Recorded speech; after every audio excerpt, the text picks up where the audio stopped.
Hey Foxes, I'm Emily. And I'm Chandler, and welcome back to RFTV.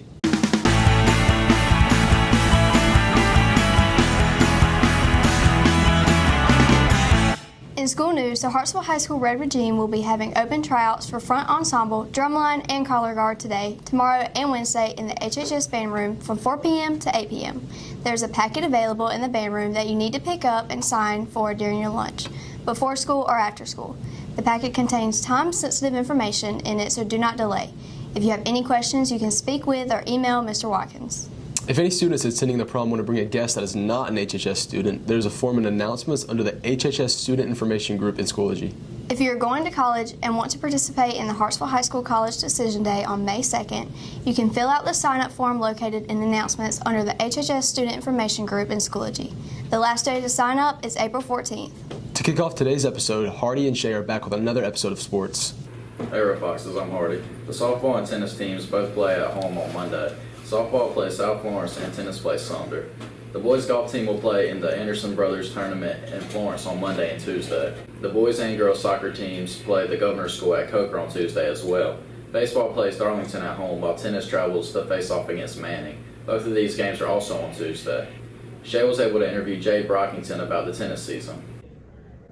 Hi, I am Shay Holt. We are here with Jade Brockington. She is a 10th grader on the girls tennis team here at HHS. We would just like to ask you a few questions. So first of all, what is it like being on the girls tennis team here at HHS? Oh, it's really fun. Everyone on the team is like super nice, and we help each other in like all different ways regarding tennis and even like outside of that personally. All right. What got you into playing tennis? Well, when I was younger, I would play a lot of like Wii Sports and stuff. So I played a lot of tennis on there. And then later I was like, maybe I should do that like for real. So I did. Yeah? Mm-hmm. All right. What is your favorite part about playing tennis? Personally, for me, I think it's playing with my doubles partner. She doesn't go here, but whenever we practice or anything, she's always like there for me, and even like in real matches and stuff. So I really appreciate her. She's great. All right. Thank you for your time. Mm-hmm. Now back to Hardy. Thanks, Shay. And finally on Tuesday, the track team will race against Flodar at West Florence. The softball and tennis teams both play at home on Thursday against West Florence and South Florence, respectively. Girls soccer and baseball also play on Thursday, but both teams have to travel. Baseball will go to Darlington while the girls soccer team goes to Brooklyn Casey. Mac is here to update us on what's going on in pro sports. Hi, I'm Mac, and this week I'm back with pro sports. Frank Gore, who is the NFL's third all-time leading rusher, is retiring after his 16-year career. Frank Gore is currently on the New York Jets, but he plans to have a formal retirement with the 49ers. He is signing a one-day contract with them and then is going to retire. Gore was drafted in 2005 by the 49ers and played for them until 2014, where he then played for 4 different teams. He expects to sign the contract to San Francisco in the next coming months. On April 3rd, the University of South Carolina women's basketball team won the national championship against Connecticut, 64-49. Seconds to go.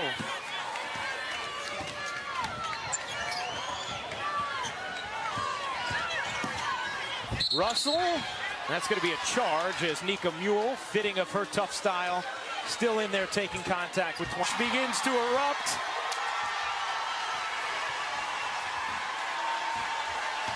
A wire-to-wire victory tonight.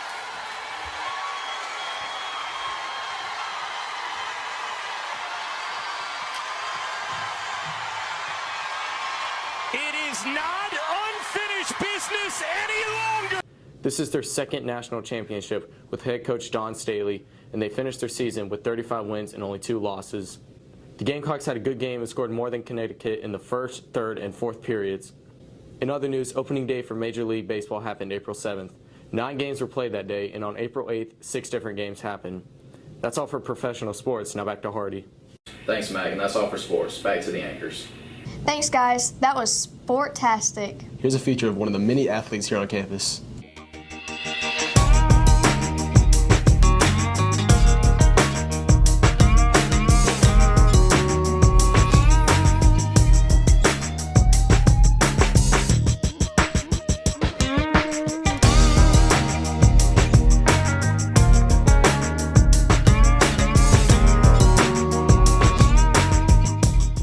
Foxes, this week me and Carly are going to interview this week's Athletes of the Week.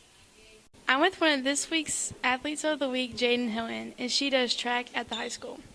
What event do you do in track? I run the 400 meters, the 4x1, and the 4x4. And how has the season been for you so far? It's been going good and it's quite successful right now.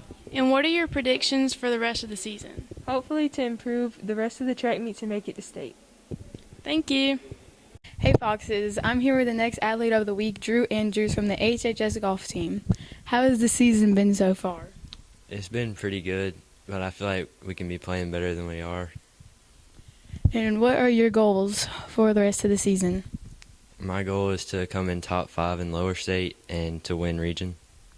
And what are your predictions for the outcome of the rest of the season? I think we'll be able to win region and to place good in state. Thank you. Congratulations to this week's Athletes of the Week. Now back to the anchors. Thanks, guys, and congratulations to our Athlete of the Week. Miles and Barnes are back with another episode of History with RFTV. Welcome back to History with RFTV. This week, we're taking a look at the first NFL playoff game. In the early days of the NFL, playoff games simply didn't exist. Regular season win percentage determined the league champion. At the end of the 1932 season, Green Bay, Portsmouth, and Chicago shared a 6-1 win-loss record. This meant to determine a champion, a final game was required. So a winner-takes-all game in Chicago was devised.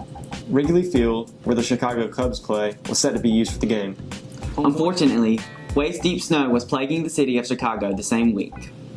This caused the NFL to change its plans for the playoff game between the Chicago Bears and the Portsmouth Spartans. Instead of playing in Wrigley Field, the NFL set up a completely unique game in the city's NHL arena. This would be the first ever NFL game to be played indoors and its first playoff match. The arena was Chicago Stadium, just 20 minutes away from Wrigley. Chicago Stadium was only able to fit a 60-yard long, 48-yard wide field. That made it 40 yards shorter in length and 5 yards shorter in width than regulation. The end zones were also shortened.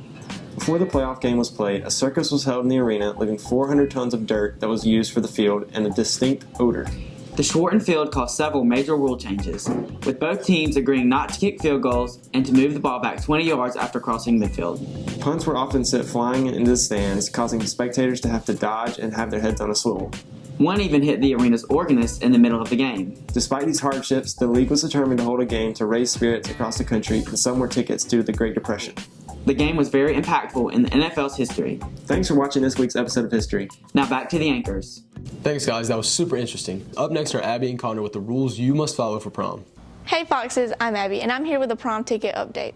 Prom tickets will begin to go on sale April 12th in Miss McGraw's room. Tickets are $35 for one person and $60 for a couple. On April 12th, you can pay and get a receipt, but you won't be able to pick up your ticket until April 25th. On April 25th, you can bring back your receipt and you can get tickets the whole week. You will pick up your tickets in Miss McGraw's room from 12 to 4 any day. Thanks, Foxes. Now back to the anchors. Appreciate it, guys. Coming up are Abby and Bonnie covering recent events in another episode of World News. Hey, Foxes. I'm Bonnie. And I'm Abby. And welcome back to World News. The UK, US, and Australia will begin cooperating on research into hypersonic weapons and how to defend against them. Hypersonic weapons are those that exceed 5 times the speed of sound. The program will be a part of a security pact that was announced by the 3 countries last year. It follows the development of hypersonic missiles by China and Russia and their purported use by Russia in Ukraine last month. Hypersonic weapons are harder to defend against because of their speed as well as the fact that they fly at low altitudes and maneuver mid-flight. The UK does not currently possess hypersonic missiles. France's presidential election is about to start. Here's what you need to know. To elect their new president, French voters will likely head to the polls twice. The first vote, on Sunday, April 10th, sets 12 candidates against each other. These candidates qualified for the race by securing endorsements from 500 mayors and/or local councilors from across the country. If no candidate wins 50% of the votes in the first round, the 2 contenders with the most votes will proceed to a runoff 2 weeks later on Sunday, April 24th. Of the 12 candidates in the race, only 5 have garnered more than 10% of voter support, so a second round of voting is almost guaranteed. This also isn't the only national vote France has this year. Parliamentary elections will take place in June. 8 United Nations peacekeepers died in a helicopter crash Tuesday in the Eastern Democratic Republic of Congo amid rebel fighting in the region. The helicopter was on a renaissance mission when it went down over the province of North Kivu, where there have been clashes this week between Congolese military and the rebel group known as M23. 6 of the crew members were from Pakistan and 2 were military staff from Russia and Serbia, and there were no survivors. Sydney, Australia has been drenched in rain for days, braced for more heavy downpours on Sunday as the death toll from flooding across the country's east rose to 17. A wild weather system that dumped more than a year's worth of rainfall over 1 week in South Queensland and northern New South Wales brought widespread destruction, leaving thousands of people in the states displaced and sweeping away property, livestock, and roads. Shanghai's COVID-19 outbreak has grown extremely grim as Shanghai's lockdown continues. The director of Shanghai's Working Group on Epidemic Control was quoted by the Chinese state media as saying that the outbreak in the city was still running at a high level. China has sent more than 10,000 health workers from across the country to aid the city, including 2,000 from the military, and is mass testing residents, some of whom have been locked down for weeks. Most of eastern Shanghai, which was supposed to reopen over a week ago, remain locked down along with the western half of the city. Firefighters in New Delhi, India, said they are close to extinguishing a fire at a landfill site that has been burning for nearly 2 days that has cloaked the area in a toxic haze and choking residents. The blaze broke out Monday at a landfill east of New Delhi. The cause has not been established, but fires can be triggered by combustible gases from disintegrating garbage. Temperatures in Delhi rose to nearly 104 degrees Fahrenheit the day the fire broke out. While the blaze has largely been put out, 2 firefighters remain on site to contain small flames and heavy smoke. The president of Peru has imposed a curfew on Peru's capital city and main port to stop protests over rising prices of fuel and food. Major highways and street markets are practically deserted, with troops joining police in the streets under terms of a state of emergency that restricts rights to movement and gatherings and against random searches by authorities. The order left out important services such as food markets, pharmacies, clinics, and trash collection. That's all the news we have for you this week, Foxes. Stay informed, and now back to the anchors. Thanks, girls. That was really informative. Well, that's all we have for you today, Foxes. Stay classy, Hartsville High.